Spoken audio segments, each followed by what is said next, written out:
Isang estudyanteng kilala sa kanilang paaralan, hindi dahil sa gulo o kalokohan, kundi dahil sa taglay niyang talino, galing at husay. Gumigising siya ng maaga at natutulog siya ng madaling araw.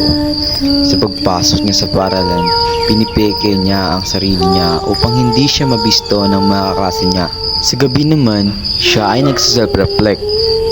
Gabi-gabi, binabasa niya ang isang librong palagi niyang daladala. Pinamagatang Paano Mawala ang Pagod. Isang araw, matapos ang sunod-sunod na pagsusulit at projects, halos hindi na siya makagalaw pag-uwi. Bumagsak siya sa kama, binuksan ang libro, at doon niya nalaman ang sekreto kung paano mawala ang pagod.